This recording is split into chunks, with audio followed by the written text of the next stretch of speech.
शास्त्रों में विधान है। 9 दिन हम शक्ति की उपासना करते हैं। 10वें दिन शस्त्र का पूजन करके संकल्प लेते हैं कि हमारे बीच, हमारे घर परिवार, हमारे देश, धर्म, मातृभूमि की कोई गलत निगाह देखेगा, पनपेगा तो उसको इन्हीं शस्त्रों से संहार करेंगे। विधर्मी शक्तियाँ आज देश में बढ़ रही हैं। हमारे पहले प्राचीन काल में, अभी आधुनिक काल से मध्य आज से 100-200 साल पहले हमारे प्रत्येक घर में शस्त्र होते थे। आज हमारे हिंदू परिवारों में ना के बराबर अस्त्र शस्त्र बचे हैं, लेकिन हमारे भगवान श्री रामचंद्र से लेकर दुर्गा माता, काली, जितने भी देवी देवता सभी के पास अस्त्र शस्त्र हैं कि नहीं है? तो हमें प्रयास यही करना कि हम इस विजयदशमी पर संकल्प लें कि अपने घर की सुरक्षा के लिए, अपनी माँ बहन की सुरक्षा के लिए, अपनी मातृभूमि की सुरक्षा के लिए अस्त्र शस्त्र जरूर धारण करें। जब हमारे भगवान लिए तो हम क्यों नहीं रखेंगे? भगवान को नहीं मानते?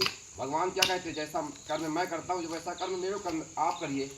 जैसा भगवान आचरण करें वैसा ना करें। रामायण से क्या कहते हैं? रात काल उठ के रघुनाथ, उसी तरह बनना पड़ेगा। तो उन्होंने शस्त्र से दुष्टों का संहार किया, रावण का वध किया, दुर्गा माता ने असुरों का संहार किया, महिषासुर दैत्य जैसे अजय राक्षसों का वध करके शस्त्रों से किया। इसे पूजा भर करने से उन्होंने पूजा किया। 9 दिन शक्ति उपासना की रामचंद्र ने। 10वें दिन रावण का संहार किया। और कई उदाहरण है हमारे यहाँ। प्राचीन काल में परंपराएं थी, जब युद्ध होता था तो 9 दिन शस्त्रों की पूजा होती। शस्त्रों की पूजा किसके रूप में होती? शक्ति के रूप में। और शक्ति किसमें? संगठन में है। संगठन के माध्यम से आज संपूर्ण गांव के अस्त्र शस्त्र आए हैं। और इसी अस्त्र शस्त्र से प्रयास करना कि कोई हमारी माँ बहन, हमारी मातृभूमि गौ माता के बारे में अभद्र टिप्पणी करता, कुछ भी करता, तो इन्हीं शस्त्रों क्यों होते? शस्त्रों का अभ्यास हमें समय करना चाहिए।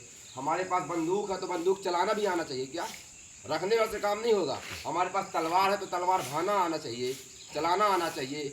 और जो जितने अस्त्र शस्त्र होते सब कुछ चलाना आना चाहिए। हमारे यहाँ तो भगवान से लेकर छोटे बच्चे तक हथियार चलाना जानते हैं। लेकिन आज इतना हिंदू समाज कायर बन चुका है, अस्त्र शस्त्रों का ज्ञान नहीं है। तलवार के मयानों के, तलवार के अंगों के बारे में जानकारी नहीं है। तलवार में कितने भाग होते हैं ये जानकारी नहीं है। तो हमें पुनः प्राचीन अपनी संस्कृति को लौटना है। अब हमें प्रयास यही करना कि प्रत्येक घर में एक शस्त्र जरूर हो। हम विजयदशमी पर संकल्प लें कि अगली विजयदशमी पर हर घर पर एक शस्त्र होना चाहिए। अभी धनतेरस आ रहा है, तो इस बार अपन लोग अलग प्रयास करते हैं कि प्रत्येक व्यक्ति धनतेरस को लोहाना खरीद कर एक हथियार खरीदेगा, अस्त्र खरीदेगा। जो विधर्मी ताकतें हमारे घर की ओर नज़र उठाने की कोशिश करेंगे, उसका उसी शस्त्र से संहार करेंगे। जब जरूरत पड़ेगी, हमारे सनातन में परंपरा, पहले से वार नहीं करते। जब अपने पर कोई वार करता तो हम युद्ध करते हैं, उसका सामना मुकाबला करते, पीछे नहीं हटते। तो जब हमारे पास अस्त्र न रहेगा, शस्त्र न रहे, किससे युद्ध करेंगे? इसीलिए संकल्प लेना है कि अस्त्र शस्त्र खरीद के दुष्टों का संहार करने के लिए हमें जरूर अनिवार्य रूप से खरीदे। हमारे हिंदुओं में परंपराएं क्या है? माथे पर तिलक होना चाहिए, सर पर चोटी, और गले में जनेऊ, और माला होनी चाहिए, और हाथ में कलावा, और एक हाथ में शस्त्र होना चाहिए।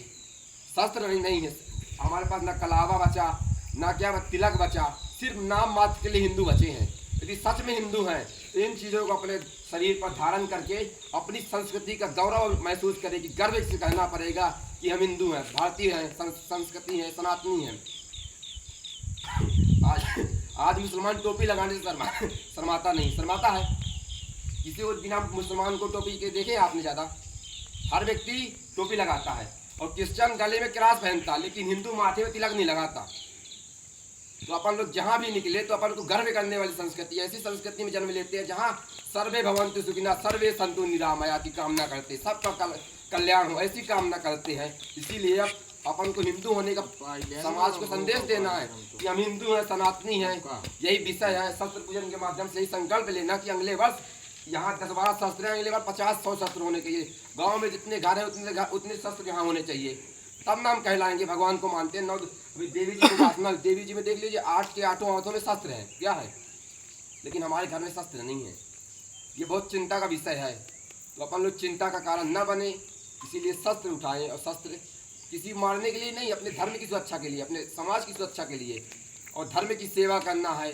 और धर्म विरोधी ठोकना तो विश्व हिंदू परिषद बजरंग दल से जुड़कर एक साथ पहल शुरुआत करनी है। बोलो जय जय सिया राम, जय सिया राम। एक ही नारा एक ही नाम, जय सिया राम, जय सिया राम। जय भवानी, जय भवानी, जय शिवाजी, जय शिवाजी। बोलो छत्रपति शिवाजी महाराज की जय। हरे हरे महादेव।